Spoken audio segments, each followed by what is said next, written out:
Muy bien. Shalom Alejem, bienvenidos a todos los que estamos ya presentes. Vamos a continuar con nuestro curso.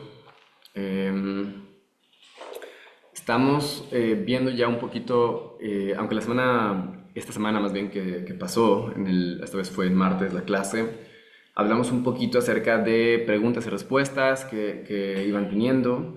Y hoy quiero retomar un poco lo que hemos estado hablando acerca de lo que tendríamos que estar estudiando y hablar un poquito acerca de cuál es el ceder.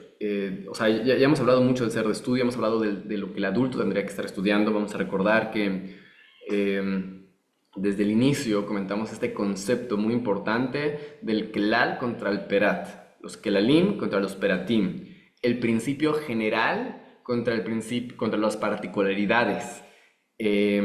Y mencionamos cómo es que nuestros sabios nos instruyen a siempre estudiar primero con Kelalim, con principios generales y no con Peratim, con detalles. Porque tenemos las dos posibilidades. Tenemos la posibilidad por ejemplo, mencionamos a Shabbat, ¿no? Shabbat tenemos muchas alajot de Shabbat. Y dentro de las alajot de Shabbat hay un sinfín de detalles. Sin embargo, o más bien cuando yo enseño a un niño detalles, esto para el cerebro se vuelve una carga muy fuerte, especialmente si yo nunca he tenido ninguna idea de lo que es Shabbat, si yo no tengo ideas y se agrega a esto un grado de dificultad, si además de esto yo tengo palabras en un idioma que no conozco, ¿no? Si tengo palabras que no conozco, esto va a ser mucho más difícil. Por lo tanto, lo primero que yo tengo que empezar a hacer es ir de lo poco a lo mucho. Y justo de lo general a lo particular, que siempre es así. Entre más general me vaya yo, menos información va a haber. Y poniendo el ejemplo de Shabbat, aunque tenemos muchas alajot de Shabbat, podemos resumir todas las alajot de Shabbat en dos mitzvot. El precepto de Shamor ve Zahor, ¿no? El precepto de cuidar Shabbat y recordar Shabbat. Y con esto vamos a poder ver muchas de las alajot. Ahí, por ejemplo, en Zahor tenemos la mitzvah de Kiddush y tenemos la mitzvah de Abdallah, por ejemplo, ¿no? Cuando yo santifico el día, cuando sale con palabras, entonces ahí empiezan a salir muchos detalles, ¿no? Empiezan a salir, bueno, que tienes que hacerlo en la noche y al final, ¿no? Y tienes que hacerlo con vino, y tienes que decir tales verajot, y tienes que hacer o sea, empiezan a salir detalles de la mitzvah.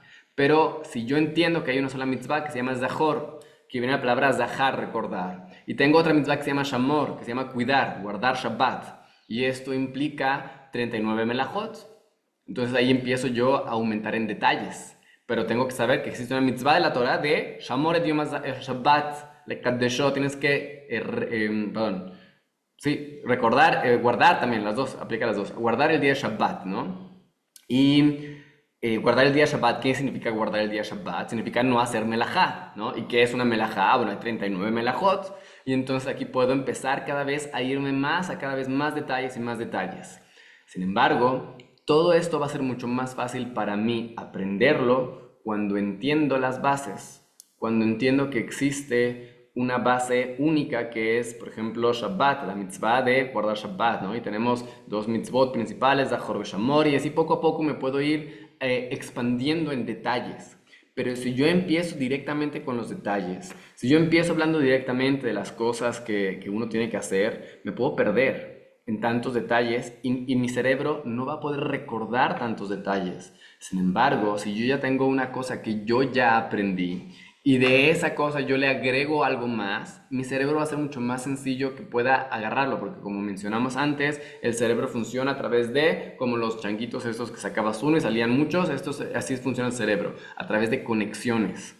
Entonces necesitamos darle a nuestro cerebro cosas sencillas al inicio para que pueda recordar eso y poco a poco irle agregando a eso mismo cosas más complejas, detalles, etcétera. Y esa es la razón por la que mucha gente, cuando estudia, por ejemplo, halajá, no tiene realmente claridad de lo que estudiaron. O incluso le cambias un pequeño detalle de lo que estudió. Por ejemplo, estudió tal cosa, ¿no? Y cambió un detalle de lo que estudió en la vida real. Ya no sabe qué hacer. ¿Por qué? Porque los detalles, si solamente tienes detalles y se cambia uno de los detalles de lo que está del caso, entonces ya no vas a saber si realmente es lo mismo, no es lo mismo, ¿no? Si yo te digo, por ejemplo, está permitido, de acuerdo a todas las opiniones, exprimir limón sobre el azúcar, ¿no? Y entonces una persona te puede decir, oye, ¿y sobre la sal? No, pues no sé, ¿no? A mí me dijeron que sobre el azúcar, ¿no? La sal no sé, ¿no? Pero si yo te explico el principio, que es, bueno, de acuerdo a todas las opiniones se permite exprimir limón sobre algo que lo va a absorber. Ah, bueno, la sal también lo absorbe, entonces ahí se permitiría, ¿no? Y entonces, oye, pero ¿y qué tal con la naranja? Ah, bueno, no sé, ¿no? ¿Y qué tal con la uva, no? Entonces, entre más específico yo sea, más va a ser sencillo para ti entender los detalles. En este caso, yo te hubiera explicado desde el inicio la melajá, que en este caso sería sahitá, que es de dash. Entonces vas a entender que la melajá de oraitá solamente es acerca de la uva y de la aceituna. Y entonces, si yo te empiezo desde arriba a explicar la melajá, los detalles van a llegarte casi automáticamente, porque cuando ya entiendes los principios generales, sin embargo, si empiezo con los detalles, no vas a poder moverte más de lo que yo te he dicho, como lo ejemplificamos, ¿no? Y es por eso que nosotros, por un lado, como personas, tenemos que empezar a aprender las cosas a través de los principios generales. Y también a nuestros alumnos tenemos que empezar a enseñarles de acuerdo a los principios generales. Y hablamos que el kelal de los kelalim, el principio más general de todo, es la Torah Shebichtav, la Torah escrita, el Humash. Y por lo tanto, el énfasis del estudio de toda persona tendría que estar hacia el Humash, sabiendo que esto es la palabra de Hashem, letra por letra, fue entregada en el monte Sinai, lo cual lo hace muy especial. Si tú le dices a una persona, esto no es cualquier cosa, esto que estás estudiando, esto es lo que entregó el creador del universo, ¿no? Y si pones una analogía y le dices, ¿sabes qué? Imagínate que llegaran unos alienígenas y nos dieran una carta de allá arriba de su planeta, ¿no?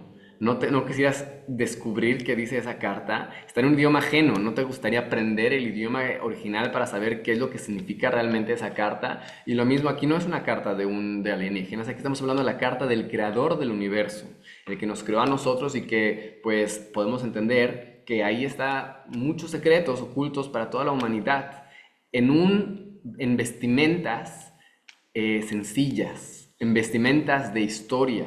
Y como tiene esas vestimentas de historias, de cosas sencillas, entonces es muy fácil para una persona decir, ah, esto no es tan relevante, mejor voy a estudiar cosas más importantes como Alajot de Shabbat, como el Talmud, como la Mishnah. ¿Para qué desperdiciar mi tiempo en las historias que ya me sé las historias del Tanakh, la Torah, ¿no? Haz Shalom decir algo así. La Torah justo es la fuente de todo lo demás, o sea, todo lo que va a venir después, toda la Torah de Alpe, está basado en un entendimiento claro y correcto, primero de la Torah Shebichtav, de la Torah escrita. Y por lo tanto es la base en la cual tenemos que fundamentar nuestro estudio con los niños. Y hemos dicho, ¿qué es las cosas en las cuales tienen los niños que tener claro con respecto al Humash? Mencionamos los aspectos. Por un lado, tendrían que saber leerlo en el hebreo con una precisión, poder traducirlo palabra por palabra, poder entender lo que están diciendo y también poder dominar el contenido, poder saber dónde se encuentra más o menos qué cosa, ¿no? Si yo, o sea, hay niños, hay personas, hay adultos, puede ser que haya entre nosotros quienes ni siquiera recordemos por ejemplo, en qué libro está la historia de los espías, por ejemplo, ¿no? La historia de los espías cuando van a la tierra de Israel y van a espiar la tierra y regresan con la shonara de la tierra, etcétera, y se decreta de que no van a entrar a la tierra de Israel y 38 años más de deambular por el desierto. Hay gente que puede ser entre nosotros que no se acuerde en dónde está eso, ¿no? O por ejemplo puede ser que haya entre nosotros que no se acuerden dónde está el tema de las codornices, ¿no? Cuando piden carne y Hashem les manda estas codornices, etcétera. Puede ser que no nos acordemos de eso y es muy importante poder tener claridad en dónde está cada una de las cosas del Tanaj, principalmente de la Torah del Humash, aunque realmente todo el Tanaj. Por ejemplo, saber dónde está la historia de Haná, saber dónde está la historia de Eliyahu y Elisha, saber dónde está, o Elisha, saber dónde están las historias de todo el Tanaj, saber dónde puedo encontrar, por ejemplo, la historia de David Amelech. Todo eso tendríamos que saber en dónde encontrarlo. Tendríamos que nosotros mismos, como Morim, como Morot, como padres de familia que queremos educar a nuestros hijos, empezar a tener claridad de la base de nuestro pueblo, que es el Tanaj, y principalmente el Humash. Conocer las historias, leer la parashá de la semana por lo menos 2 veces cada semana, por lo menos. Y esto es principalmente en español, pero también tendríamos que tener la capacidad de hacerlo nosotros en hebreo.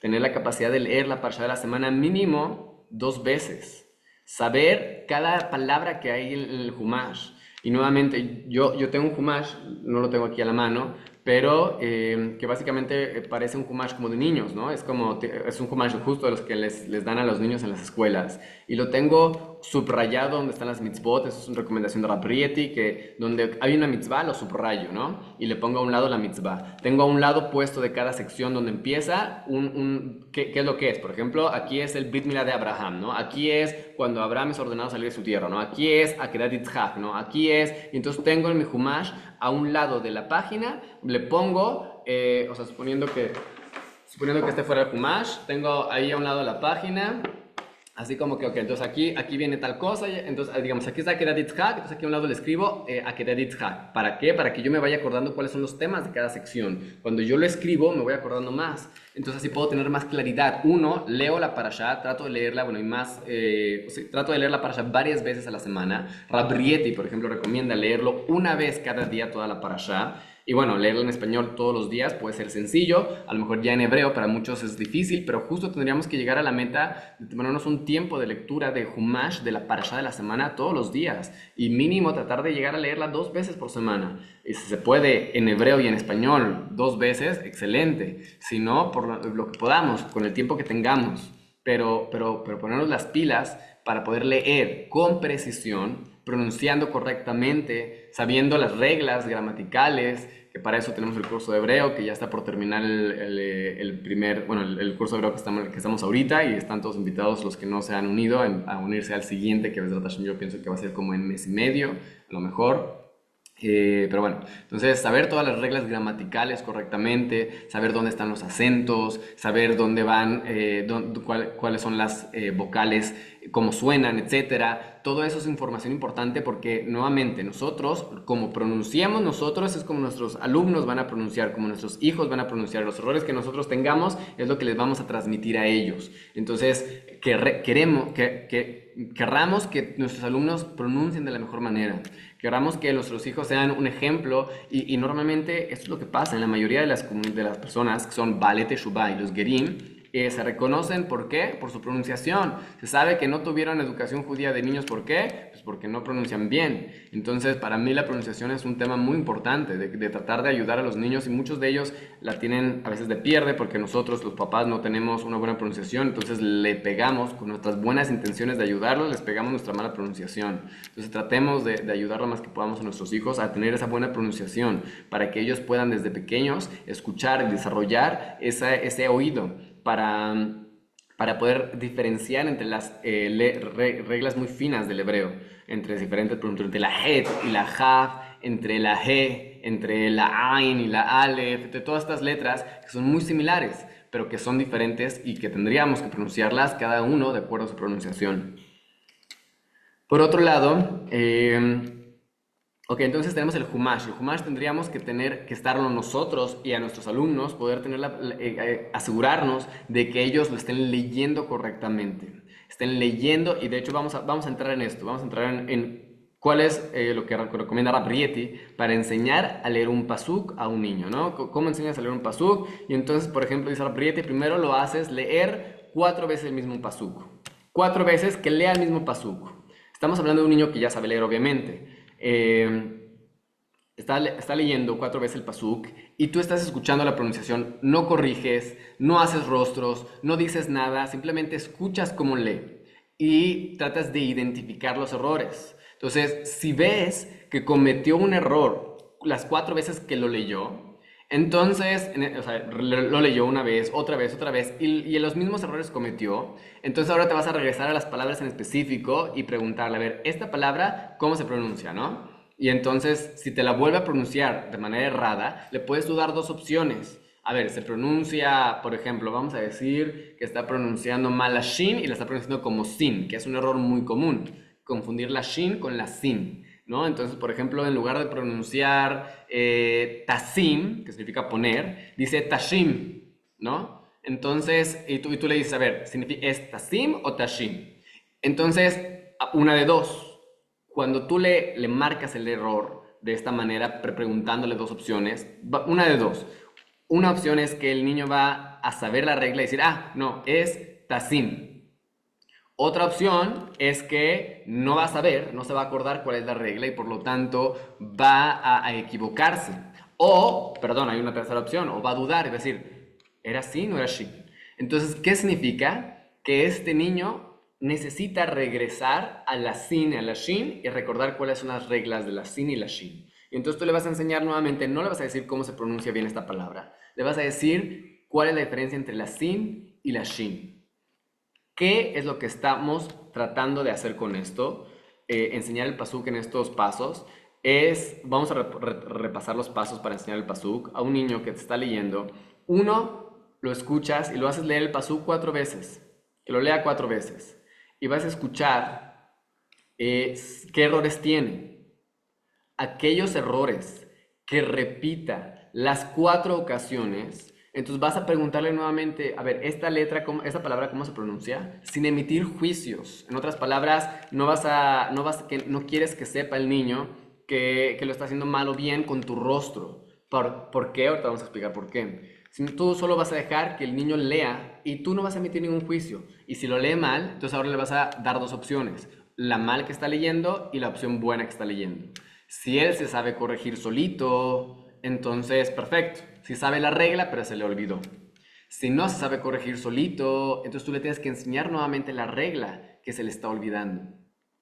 Ahora, ¿esto por qué? Para que él aprenda una de las principales cualidades que queremos que tenga, que es la capacidad de autocorregirse. La capacidad de que estés o no estés, el niño pueda saber si lo está haciendo mal. Muchas veces apagamos nuestra autocorrección. ¿Por qué? Porque tenemos un maestro que nos está corrigiendo las palabras que hacemos mal. Entonces vamos leyendo y cometemos errores y no me detengo a pensar si lo dije bien o no. ¿Por qué no me detengo a ver si lo dije bien o no? Porque sé que si lo hice mal, me van a corregir. Entonces no tengo yo por qué estar fijando si me equivoqué o no me equivoqué. Alguien más se va a fijar por mí si me equivoqué. Entonces voy a esperar a que me corrijan. Pero si no hacemos eso, si no los corregimos, sino que esperamos a que ellos lean y después de eso vemos las horrores que tienen, entonces ahí el niño va a poder empezar a autocorregirse. Va a poder empezar a él solito saber si está pronunciando correctamente o no. Y para ello nosotros tenemos que quitarnos esa maña que tenemos de corregir al instante. ¿No? Tenemos que dejar que los niños se equivoquen, es muy importante. Y después nosotros, si hay una equivocación constante, significa que hay una regla anterior que no tienen clara. Entonces me tengo que regresar a aclarar esa regla que no están teniendo clara. ¿Correcto? Y así de esa manera ellos van a poder solitos corregirse. Pero si no tienen la herramienta de autocorrección, porque uno, me corrigen cada rato, o dos, porque no me sé bien las reglas, entonces pues no tengo mucho que exigirle a ese niño. Solamente puedo seguir haciendo lo mismo que estamos haciendo, que es él se equivoca y yo lo corrijo, él se equivoca y yo lo corrijo. Y si de esa manera, pues a lo mejor tal vez después de tantas repeticiones puede ser que ya entienda. O puede ser que no, que simplemente esté esperando constantemente a que lo corrija. Entonces, esa es la manera de buscar enseñarles a los niños cómo pronunciar correctamente. Obviamente esto viene después de que yo le dediqué el tiempo necesario a este niño para que aprenda a distinguir lo que hemos hablado antes, las letras, la surá, la forma de las letras y su pronunciación. Yo tengo que asegurarme que el niño ya conoce las 22 letras hebreas con sus diferentes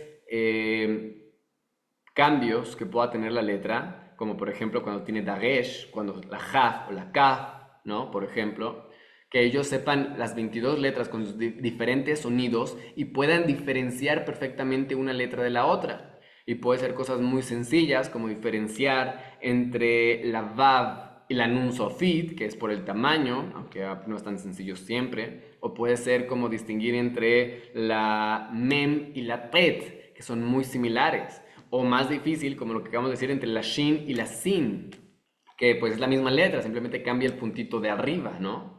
Entonces tenemos que asegurarnos primero que el niño ya pasó por ese proceso de distinguir nuestras 22 letras, cada uno con sus diferentes sonidos. Y ya que pasó por esas 22 letras, cada uno con sus diferentes sonidos, entonces ahora sí podemos empezar a que empiece a leer, a que empiece a, e incluso una de las cosas que pueden empezar a hacer es, nosotros, no sé si les comenté cómo lo hacemos aquí, tenemos 303 palabras.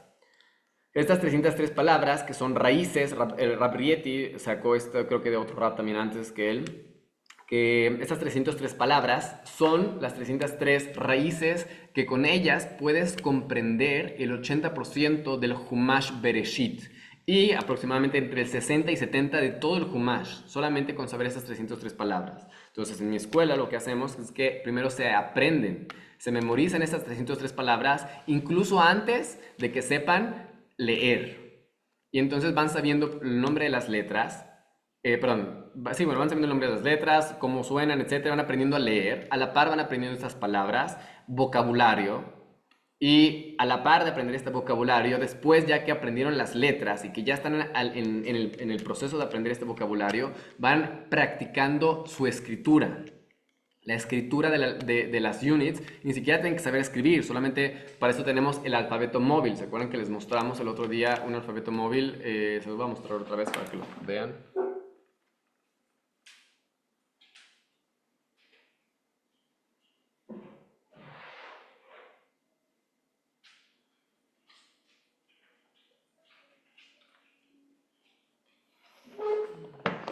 Entonces tenemos tres versiones. Tenemos la versión de madera de colores, donde por ejemplo las sofillot están marcadas con rojo, ¿no? En rojo están las sofillot, para que los niños puedan aprender a distinguir la sofit, y las demás letras están así en azul, ¿no? A ver si me apaga la cámara.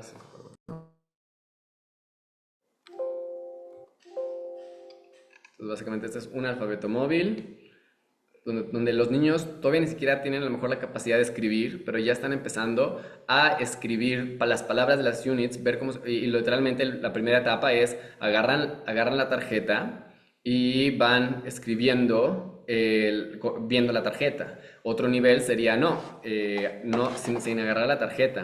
Es tratando primero de hacerlo de memoria, ver cómo se escribe de memoria y hacerlo y ver si después al final ver si me equivoqué o lo hice bien, corregirme. Entonces, este, por ejemplo, es otro alfabeto móvil, digamos ya para más grandes, donde aquí están todas del mismo color las letras, ¿no?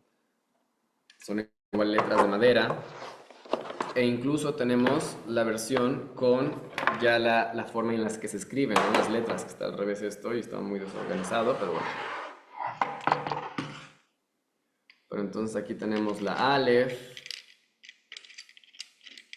La Aleph en cursiva, es las letras cursivas, etc. Entonces, los niños van practicando su escritura a través de esto, a través del alfabeto móvil. Entonces, en otras palabras, y bueno, no tienen que tener, aunque esto se puede comprar en línea, pero ni siquiera es tan necesario que lo tengan esto. Les voy a mostrar otras cosas que hicieron.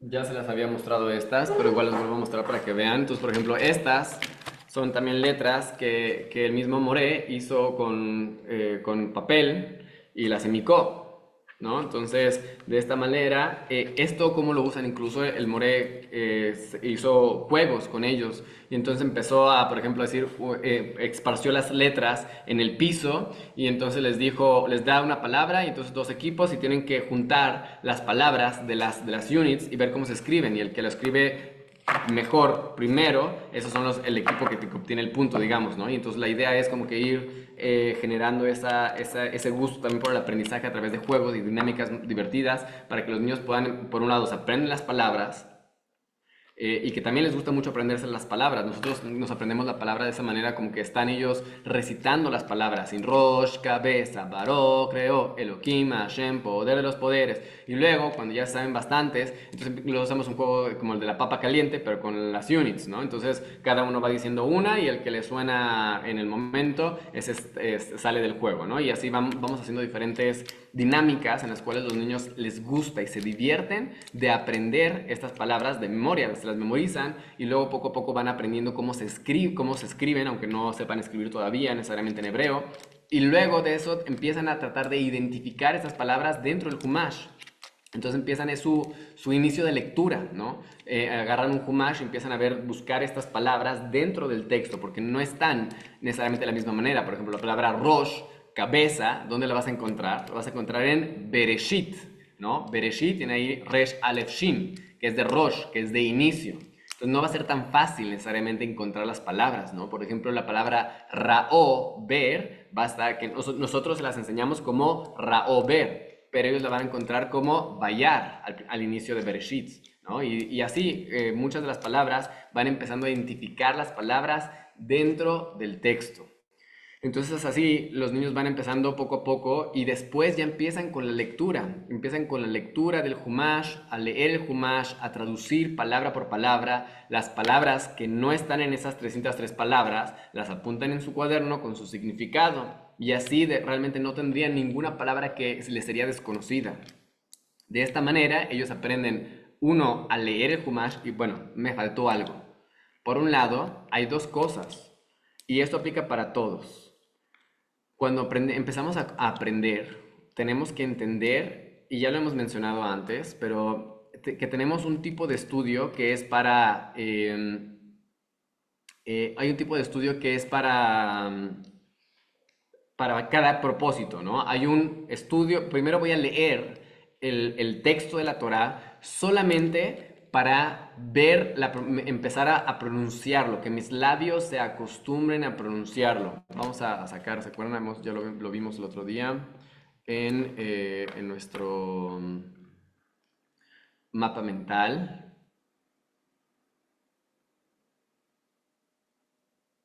¿Dónde están mis cosas?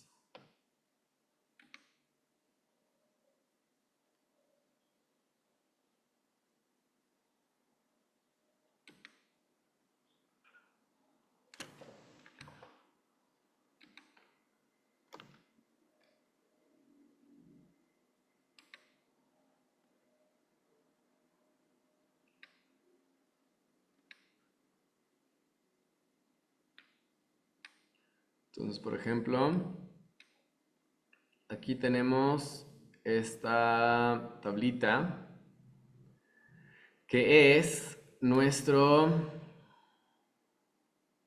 ahorita contesto las preguntas. Entonces, aquí tenemos esta tablita. Entonces tenemos diferentes propósitos del estudio, ¿no? Un propósito del estudio es para dominar el lenguaje.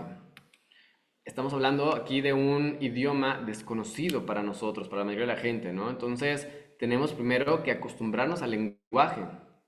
Y la primera parte de acostumbrarme al lenguaje es a pronunciarlo correctamente.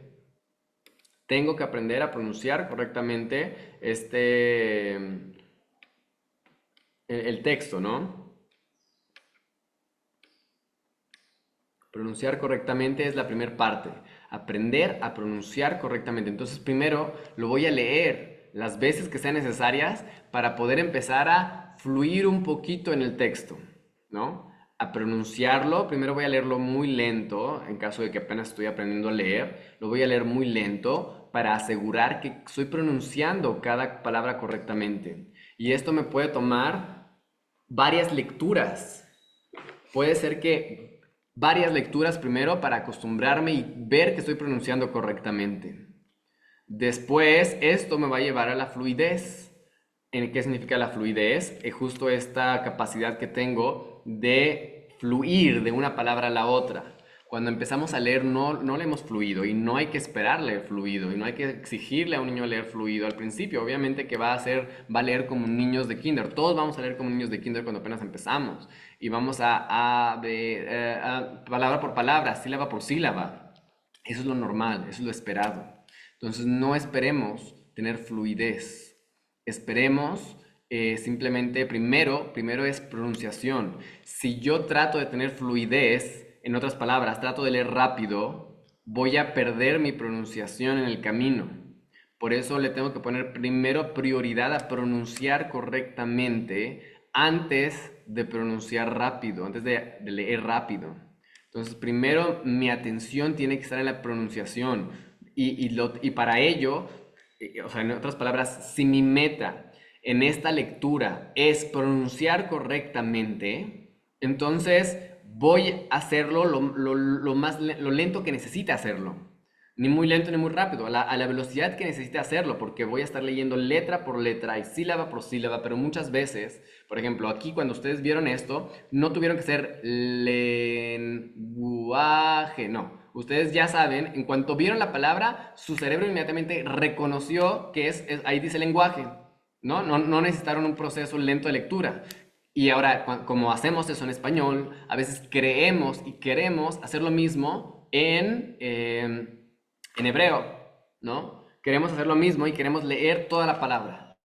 No, perdón, pero primero tienes que leer letra por letra, sílaba por sílaba, y vas poco a poco agarrando más sílabas, y poco a poco vas reconociendo más palabras, y después algún día vas a poder, ahora sí leer como lees en español, palabras completas, ahora sí vas a poder leer también en hebreo palabras completas, frases completas, etcétera. Sin embargo, al inicio tenemos que empezar con una pronunciación de letra por letra, y también a los niños darles ese ejemplo, darles ese sentimiento de decir, tú tienes que ponerle prioridad a tu pronunciación antes que a tu fluidez. No tenemos prisa, queremos leerlo bien. Y al principio, siempre todos los procesos parece que van a tardar añísimos y que si vamos en este ritmo, nunca vamos a llegar.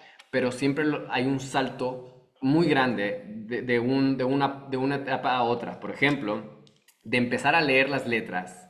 A leer tardan muchísimo al inicio.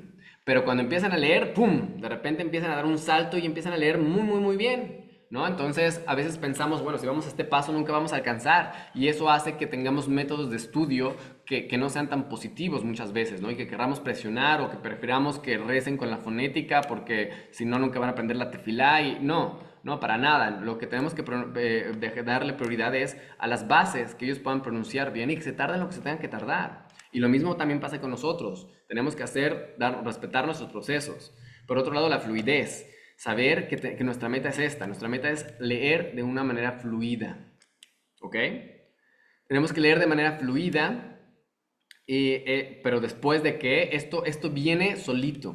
Ya que yo hice varias prácticas de esto viene automático. ¿Ok? Es muy importante que lo consideremos para nuestro propio estudio.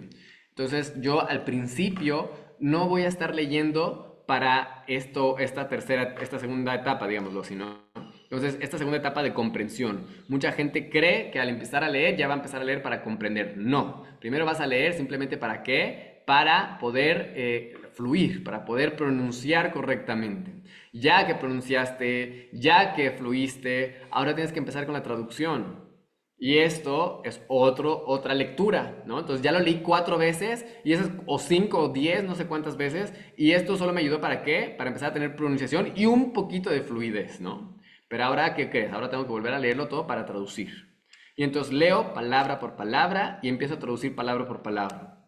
Y uno podría pensar, bueno, ya sabemos lo que dice, ¿no? No, todavía no sabemos lo que dice. ¿Por qué? O sea, si supiéramos bien el hebreo, pues puede ser que sí, ya sabemos más o menos lo que dice. Pero en este proceso es como los niños que están aprendiendo a leer español. Tú le puedes decir, a ver, lee esto, y te lo lee palabra por palabra, lento. ¿Y qué dijo el texto? ¿Quién sabe? ¿no? No tienen la menor idea. ¿Por qué? Porque su mente no está concentrada en saber lo que dice el texto. Su mente está con todos sus recursos enfocado en aprender a leer correctamente, en leerlo correctamente. Es como cuando una persona apenas empieza a manejar, ¿no? Seguramente a muchos de ustedes les pasó cuando empezaban a manejar y de repente decían, nadie me hable, apagas el radio, pones toda tu concentración ahí, las dos manos en el volante y nadie me distraiga porque estoy manejando, ¿no? Y entonces cuando empiezas a manejar es así, no puedes dejar tu atención para absolutamente nada.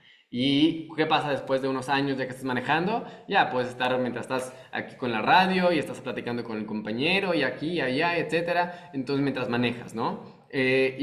¿Por qué? Porque ya se volvió algo automático. Al principio tus recursos necesitan estar completamente en eso. Y lo mismo pasa con la lectura del Humash. Necesitas que tus recursos estén completamente, primero, en pronunciar bien. Segundo, después en traducir. Ya que leíste varias veces, que ya estás empezando a fluir, porque te enfocaste en la pronunciación, automáticamente vas a fluir. Y después empiezas con la traducción. Empiezas a leer poco a poco, ¿no? Entonces, palabra, la traduces. Palabra, la traduces. Palabra, la traduces. Ahora, en esto, yo siempre trato que mis alumnos primero traduzcan lo que ellos, se esfuercen en traducir lo que ellos pueden. Traten trata de encontrar la traducción tú solito. ¿A qué te suena esa palabra? A ver, no suena como poteaj, por ejemplo, ¿no? No sé, está escrito pataj, ¿no? Oye, ¿no te suena como poteaj, ¿no? ¿Y qué significa poteaj? Poteaj et yateja, ¿no? Dices todos los días. Bueno, ¿y qué significa? Entonces, tratarles, no de darles simplemente luego la traducción de la palabra que ellos no se sepan, sino invitarlos a que traten de ellos mismos pensar en la traducción. Obviamente, si nosotros sabemos que es una palabra que no conocen, entonces ya se las decimos directamente, ¿no? Es una palabra nueva y que la apuntas, ¿no? Y la tienen que apuntar y van haciendo ese ejercicio de palabra por palabra. Leo, traduzco cada palabra y entonces ahora sí empiezo a volver a leer el texto con mi traducción para querer comprender.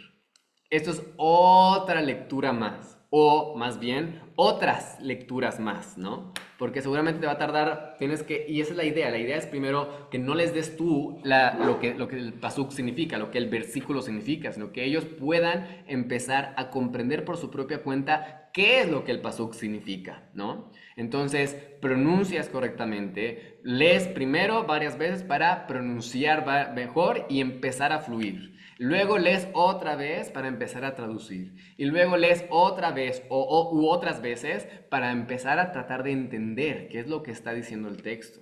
Y puede ser que ya pudiste traducir todas las palabras, pero aún así no entiendes el versículo. Y ahí es donde el Moré tiene que primero, nuevamente, tratar de que los niños solitos y si tú estás aprendiendo por tu cuenta como adulto, también lo mismo. Tienes que tratar tú primero de, a ver, ¿qué es lo que está diciendo el pasuk? Tratar de generar sentido tú solo. Ese esfuerzo que tú haces es muy importante.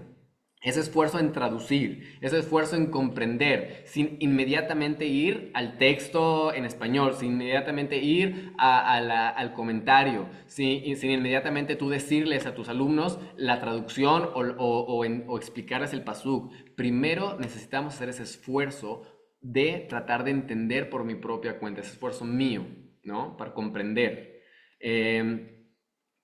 Y lo primero que estoy tratando de hacer simplemente es que entiendan el sentido simple del texto. Solo yo quiero que entiendan lo que está diciendo el versículo por el versículo mismo, sin comentarios al inicio, sin entender más allá de lo que dice. Yo quiero que mis alumnos entiendan, y eso lo hemos mencionado, una frase que habla el Talmud, en Masejet Ta'anit. Nos dice que Resh Lakish solía decir que toda persona que en su mente siente que su mente es tan dura como el barzel, que no entiende el Talmud, que no entiende el estudio de Torah más avanzado, ¿es por qué? Porque no está Mesudar Mishnato, porque sus bases, las bases de su estudio no están todavía bien fijas. Y como no están bien fijas las bases de su estudio, entonces se confunde. ¿Qué significa esto? Cuando tú tratas de entender algo, por ejemplo, cuando estás tratando de entender un Rashi, ¿no? Estás leyendo Rashi a la Torah y estás empezando a leer Rashi. Oye, pues no comprendes Rashi. Puede ser que la razón por la que no comprendes Rashi es porque no entiendes lo que el versículo te está diciendo. Y es lo que muchas veces nos pasa. Leemos el versículo una vez e inmediatamente nos vamos a Rashi. Y no entendemos lo que Rashi dice. Oye, es que no entiendes a Rashi porque no entendiste lo que el versículo te estaba diciendo en su sentido más sencillo. Entonces, primero lo que tienes que hacer es comprender el sentido simple del texto, tenerlo claro. Y ya que ya lo entendiste, ahora sí puedes ver los comentarios. Y lo mismo pasa con nuestros alumnos. Al inicio no es mi intención ver con los alumnos ningún comentario. Puedo, en ocasión, o sea, ya que ellos hicieron todo este proceso, ya que ellos lo leyeron varias veces para fluir en el texto, ya que tradujeron cada una de las palabras, ya que lo leyeron para entender lo que está diciendo el texto, ahora sí yo puedo darles algún comentario interesante que hay o algo que podemos aprender, una lección moral, una lección ética, una lección filosófica de lo que estamos viendo dentro del texto. Pero eso después de que ya pasamos todo este sentido. Y lo siguiente sería que ellos puedan explicarlo. Una es todo el esfuerzo que estoy haciendo y ahora decirlo con mis propias palabras. Esto sería la otra manera de decirlo. Explicarlo sería decirlo con mis propias palabras. Esto es muy importante y lo hemos mencionado ya antes. Cuando una persona lo habla con sus propias palabras, pasa del mundo de lo abstracto. Aquí adentro dijimos que es tohu vabohu, como dice al principio de Bereshit, bara Elohim et hashamayim ve'et haaretz, ve'haaretz hayetha tohu vabohu. En el principio Hashem creó los cielos y la tierra estaba tohu vabohu, que algunos lo traducen como todo revuelto, ¿no? O hay quienes, o la traducción más exacta podría ser desordenada y vacía, ¿no? Entonces aquí adentro es tohu vabohu, el mundo de las ideas. Acuérdense de este tema, lo hemos repetido varias veces. Y lo que ¿qué tenemos que hacer para que pase de tohu vabohu? Tenemos que empezar a ordenarlo. Y eso es algo que no he dicho antes porque se me acaba de ocurrir, es ¿cómo ordenó Hashem la creación? Hablando. ¿Cómo ordenó Hashem todo lo? Porque al principio, en el primer versículo, creó casi todo Hashem. Hashem dijo, Bereshit bara Elohim et hashamayim ve'et haaretz. Hashem creó los cielos y la tierra y todo lo que contienen. Y en los días subsiguientes, ¿qué es lo que hizo? Los acomodó. Puso todo en orden, porque todo fue creado, pero estaba tohu vabohu, todo estaba en desorden. Y lo mismo pasa aquí adentro. Como hemos dicho antes, todo el conocimiento, viene un ángel y nos enseña el conocimiento cuando estamos en el vientre de nuestra madre y al final hace que se nos olvide. ¿Para qué hace todo esto? Para enseñarnos esta lección muy importante. Al principio, nosotros tenemos aquí todo tohu vabohu, todo revuelto. Hay una mezcolanza de información aquí adentro. Cuando yo empiezo a ordenar las cosas, ¿cómo lo voy a ordenar? ¿Cómo Hashem ordenó la creación? Hablando. Y habló Hashem para decir, ¿y qué es? Y las luminarias, y qué esto, etc. Entonces, así también yo tengo que hablar las cosas que están aquí adentro para ordenarlas. Entonces, ya que pasé por todo este proceso de varias lecturas, de varias traducción, de leer varias veces otra vez para comprender, ahora explícalo con tus propias palabras. Sácalo a tu propio mundo. Ordénalo en tu propia forma para que puedas sacar de lo abstracto a lo concreto, para que puedas venir al mundo real, puedas vestir ese conocimiento para que pueda presentarse en este mundo real, ¿no? Eh, y ese es el proceso de cualquier cosa que estemos estudiando. Esto puede aplicar para el Humash, puede aplicar para Mishnah, para Talmud, para Halajá, para un libro de Musar, para cualquier cosa que yo estoy leyendo, debería de aplicar este sentido. Y el problema que tenemos es que no estamos acostumbrados a la repetición. Sentimos que la repetición es algo que no sirve, no vale la pena, no, tenemos una idea subconsciente de ya me lo sé. Lo hemos hablado muchas veces esto. Este concepto de no, ya lo estudié, ya me lo sé. No, los sabios solían repetir las cosas, como esta misma Gemara que estábamos mencionando en Masejet Tanit acerca de Resh Lakish, que dice que una persona que siente que su mente está tan fuerte como el barcel es porque no ha entendido los principios generales.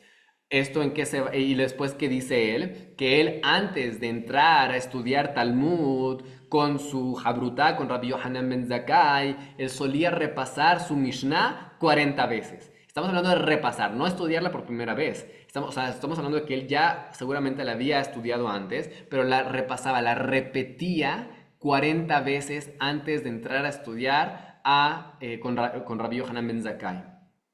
Repetir. Incluso hay otra historia muy interesante en el Talmud que menciona cómo es que estaban hablando varios rabinos, creo que lo mencioné incluso hace poco en otras clases, pero nuevamente la repetición es muy importante.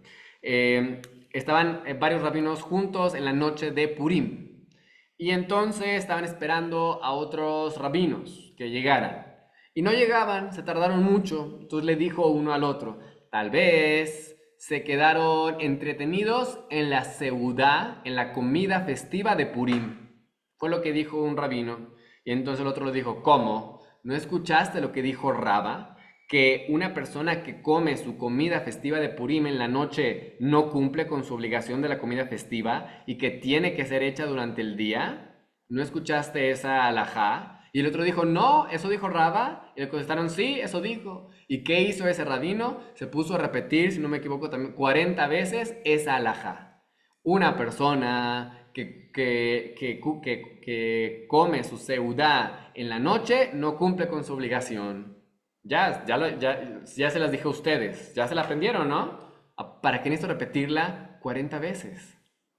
¿No? Ya la sabemos todos aquí, ya sabemos que una persona que come su comida festiva en la noche de Purim no cumplió con su obligación, tiene que ser en el día. Entonces, pero no bastaba, porque ellos comprendían la naturaleza del ser humano, lo frágil que es la memoria, y por lo tanto sabían que se les iba a olvidar, en algún momento de sus vidas se les iba a olvidar, y por lo tanto, ¿qué hacemos mejor? Nos enfocamos a recordar a repetir las cosas muchas veces para que quede bien metido en nuestro ser. Y es por eso que esta última parte es fundamental. Repaso, repasar las cosas, recitarlas. Rabí Yosef Karo, uno de las mentes más brillantes de nuestro pueblo, autor de un libro que tal vez han escuchado, se llama el Shulchan Aruch, ¿no? ¿Les suena ese libro? El libro más importante de Halajá que tenemos fue escrito por Rabbi Yosef Karo.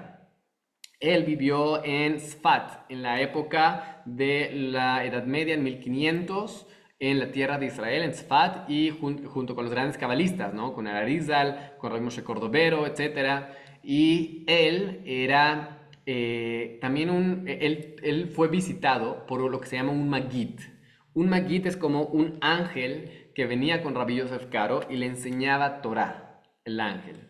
Y tiene un libro que se llama Magid Nesharim, donde cuenta las lecciones que el ángel le transmitió. Y bueno, ¿qué hizo Rabbi Yosef Karo, además de ser un gran jajam y todo, para poder ameritar, recibir este Magid, este ángel que le enseñara la Torá? Lo que él hizo fue, lo especial que él hizo fue la memorización y constante repetición de la Mishnah. Uno podría decir, bueno, recitar cosas cabalistas y meditaciones profundas y todo, que no digo que no, pero lo que hizo Rabbi Yosef Karo para meditar eso, de acuerdo a lo que dice él en su libro Magid Nesharim, fue la repetición, memorización constante de la Mishnah. ¿Y de qué me habla la Mishnah? De los temas más mundanos, de los temas que tienen que ver con la tierra, agricultura, con todas las mitzvot de la Torah, y todas las cosas, todo. No me habla de cosas místicas, de Masemer Kabbai, de la creación y los ángeles, nada de eso lo menciona. Pero aún así es la fuente de la Torah Shebe'al Peh. La Torah es oral y por lo tanto ese acto de memorizar y de repetir le ameritó que el Magid, el ángel de la Mishnah misma, se le presentara y le enseñara Torah. Entonces, esto solamente es una historia que quería presentar como para que entendamos lo profundo y lo positivo que tiene la repetición de los textos del judaísmo, cosa que hoy en día lo tenemos como que muy relegado. Cosa como que no funciona hoy, no sirve, no. Claro que sí, funciona, sirve y es muy importante. La palabra Mishnah, justo viene la palabra Leshanen, que significa repetir. Y lo mismo pasa con el Humash. Dice el Gaón de Vilna en su libro Eben Shelomo, y en su carta que le mandó a su familia cuando él emigró a la tierra de Israel. Al final no lo completó, pero es otra historia. Él menciona, él dice que los niños tienen la obligación de aprenderse el Humash casi balpe, casi de memoria. En otras palabras, tendrían que tener tanto conocimiento del Tanaj que lo tienen como segunda naturaleza. Y esto, ¿cómo se va a lograr esto? Solamente con este último paso que tenemos aquí abajo, que es el repaso. Repaso y repaso. Constantemente repasar la información que viene en el Humash. repasarlo constantemente para que no se me olviden las palabras nuevas que aprendí, para que no se me olvide la pronunciación, para que no se me olvide los acentos, los detalles y automáticamente, como dijimos, ya que me sé muy bien este texto, se me van a venir automáticamente los comentarios muchas veces que aprendí, va a ser más fácil entenderlos y recordarlos, porque entiendo bien el texto de manera simple. Esos son los pasos para poder empezar a dominar como tal la lectura del Humash. Primero es, obviamente, dominar la lectura. Ya hemos hablado acerca de cómo enseñar las letras antes a los niños, principalmente de kinder, etc. Lo hemos mencionado en otras clases anteriormente. Y lo que profundizamos el día de hoy fue en cómo aprender correctamente el Humash. Y para aprender el Humash, bueno, no nos falta detalles de ver, que yo creo que podemos avanzar un poquito más hoy mismo para hablar de estos detalles. Entonces, dijimos que las 4 cosas que uno tendría que dominar del Humash, que sería, déjenme, vamos a poner esto otra vez para que se acuerden de este tema.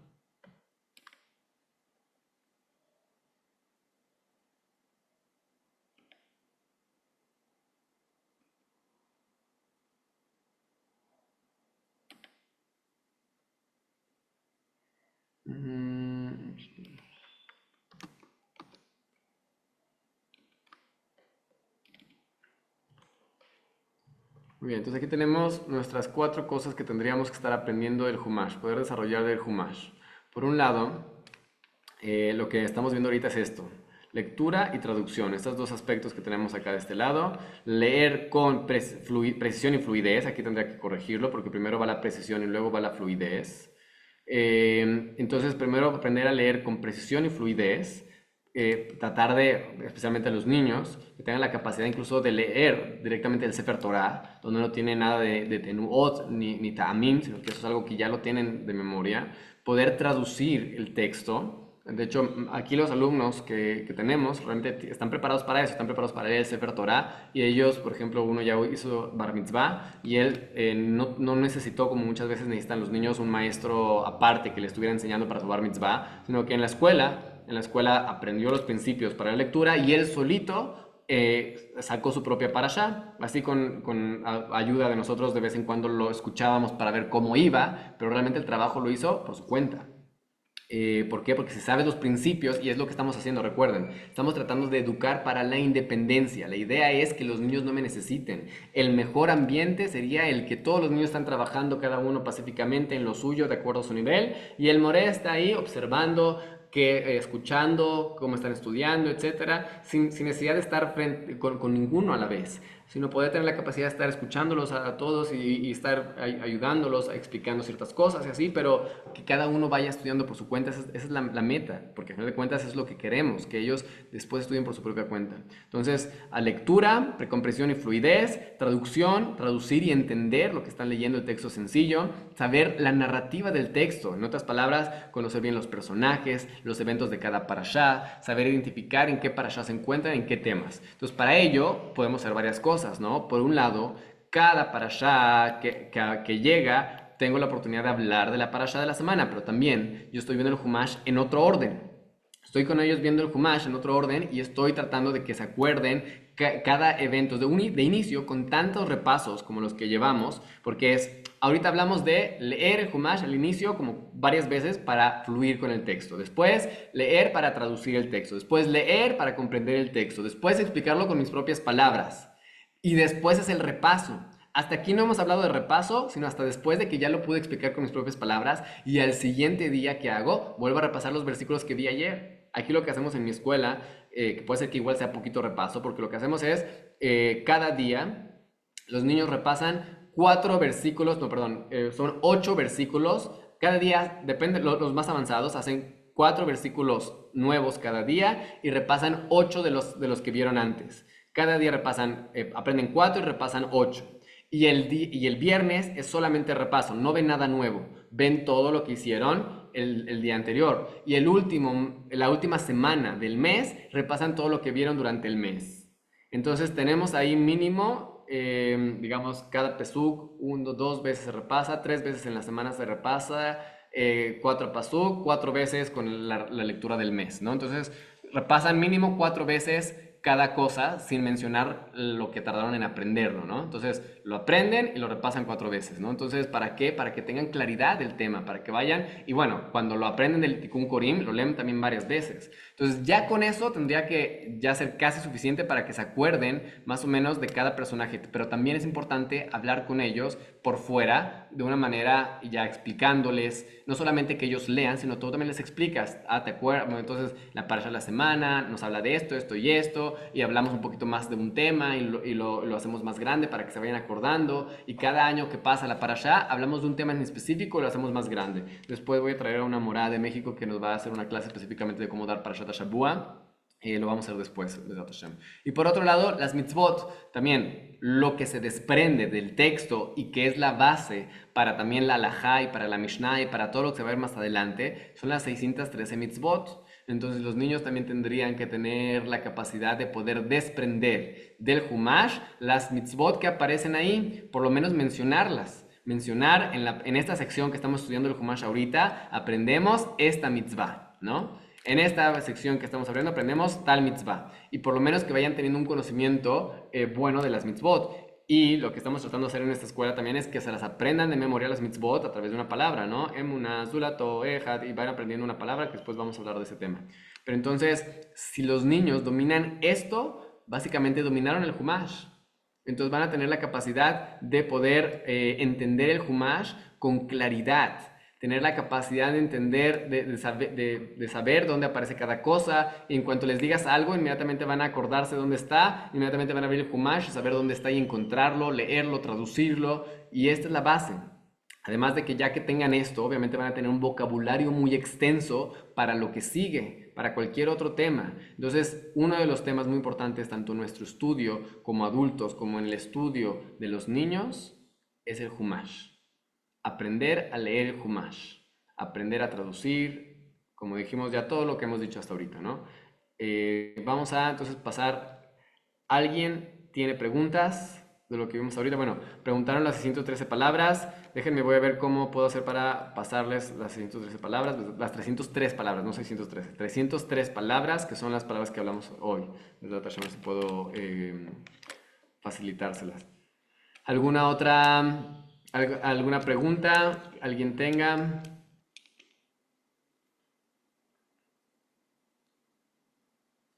Entonces, tratemos de que no se quede solamente en teoría, sino que podamos empezar prácticamente con nosotros mismos a aplicar este principio hoy mismo, esta semana, y empezar a aprender el Humash de esta manera, ¿no? Y si no tienen muy bien dominado el hebreo, se pueden apoyar a la fonética, pero justo es eso, la fonética es un apoyo. Me voy a apoyar en ella, que significa que estoy leyendo el hebreo, y en la fonética voy a revisar la fonética solamente para saber, uno, si estoy pronunciando correctamente, dos, que bueno, la fonética no me puede decir si estoy pronunciando correctamente en todos los casos. ¿Por qué? Porque la fonética tiene el problema de que no te dice, por ejemplo, las pronunciaciones como la het, o la he, o la ain, etcétera, ¿no? Entonces, para eso sí necesitamos un maestro, ¿no? Pero bueno, por lo menos lo básico como la shin y la sin, ¿no? Saber, ahí la fonética te va a decir si es shin o sin, etcétera. O, por ejemplo, también poder identificar dentro de la fonética, poder ver dónde están los acentos, ¿no? Si no sé yo identificar dónde están los acentos, buscar en la fonética dónde está el acento. También me puede servir en la fonética para poder ver las traducciones, aunque también no siempre vamos a poder entender, no siempre vamos a poder ver las traducciones 100%, pero ahí está lo mejor que podemos hacer es eso, ¿no? Entonces apoyarnos en la fonética en ese aspecto. ¿Cómo podemos premiar si son adolescentes? Bueno, el tema de los premios y castigos merece una clase por sí misma. Los premios y castigos, o sea, en general, no son positivos, porque nunca terminas. Nunca terminas de premiar y de castigar, ¿no? Entonces, y además, los premios y castigos van en contra de la motivación intrínseca. Cuando yo estoy haciendo algo por una razón externa a hacer las cosas, entonces ya no desarrollo mi motivación intrínseca. Y les voy a poner un ejemplo de un estudio que se hizo con niños, donde se les dieron a los niños cosas para dibujar. Se les puso ahí a un lado cosas para dibujar. A un grupo de niños se les dijo que si hacían un dibujo muy bonito, se les iba a dar un premio. A los otros no se les dijo nada. ¿Quiénes creen que hicieron un mejor trabajo? A los que no se les dijo nada. ¿Quiénes creen que dijeron que tenían una experiencia positiva de dibujar después de esto? A los que no se les dijo nada. En otras palabras, cuando yo sé que hay un premio después, incluso aquellos niños que sabían que pusieron como pintar como su actividad favorita o tal color como su actividad favorita, pero en el momento en que lo sujetaron a un premio, después se pierde esa motivación intrínseca que yo tengo de hacer las cosas y entonces ahora lo hago por el premio, lo hago para evitar el castigo y entonces ya no se desarrolla mi motivación. Realmente, por un lado, había que hablar específicamente de los adolescentes por sí mismo, porque no vamos a tratar eso hoy. Digamos, no estamos dando una solución a lo que se plantea, solo estamos marcando a lo mejor una parte de la pregunta que es importante marcarla ahorita.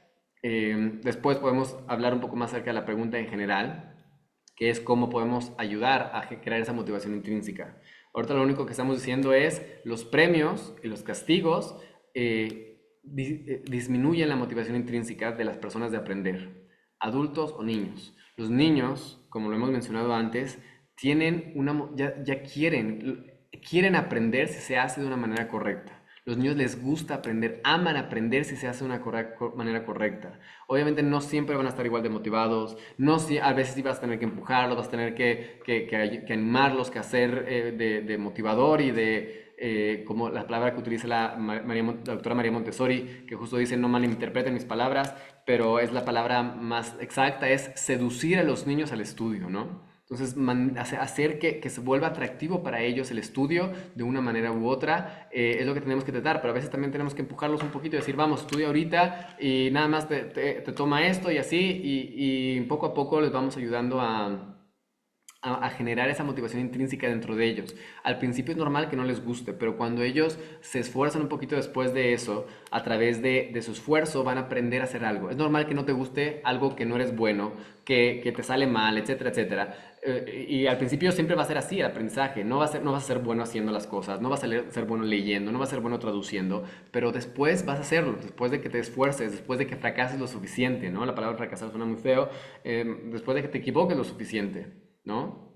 Y hay mucho, mucho que hablar de este tema, que hemos hablado antes, acerca de nuestra visión que tenemos acerca del error. El error no es nuestro enemigo, es nuestro amigo, y si lo tenemos eso bien ingresado en nuestros alumnos, primero en nosotros mismos, para poder que realmente ellos se los crean. Entonces, por un lado, la repetición que ellos van a estar haciendo, aunque no se sientan cómodos porque saben que no están haciéndolo bien, lo van a hacer porque saben que van a llegar a hacerlo bien después de hacerlo mal. Porque todos tenemos que hacer las cosas mal antes de hacerlas bien. Y suena muy obvio, pero todos queremos ser maestros de tenis la primera vez que jugamos, ¿no? Y si no, nos frustramos y ya no queremos seguir jugando, ¿no? Bueno, es una pregunta para poder aumentar más en información, pero solo quédense con evitemos las competencias, los juegos y los premios y castigos y tratemos de hablarle a la parte de nuestros hijos que ya les gusta el trabajo, que ya les gusta la acción, que ya les gusta el hacer las cosas. Tratemos de dirigirnos a esa parte de nuestros niños, de nuestros alumnos, para que ellos puedan encontrar esa motivación dentro de sí mismos, sin necesidad de que alguien me traiga algo para esto, porque eso no solamente que no me va a ser positivo, sino a largo plazo me va a afectar. Ok, ¿alguna otra pregunta?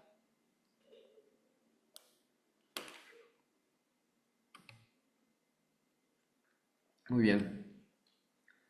Si no hay ninguna otra pregunta, vamos a dejarlo hasta aquí el día de hoy. Y Bezrat Hashem, nos estamos viendo la próxima semana. Tengo la intención de comenzar un nuevo curso de Tefilá donde vamos a estar hablando acerca de muchos de los temas, o sea, uno de los temas de la tefilá normal, y por otro lado también como que más como una terapia. O sea, la tefilá es una de las mejores herramientas terapéuticas si sabemos utilizarla correctamente. Entonces, la idea va a ser Bezdat Hashem este martes. Vamos a empezar la primera clase, después mando publicidad. Este martes a las 6:45 p.m., hora de la Ciudad de México. Entonces, están todos invitados a unirse. Luego mando la publicidad y los horarios. Y bueno, la información de conectarse, que es el horario, ya se los dije, la misma liga, etcétera. Que tengan todos una excelente semana. Shavuot Tov.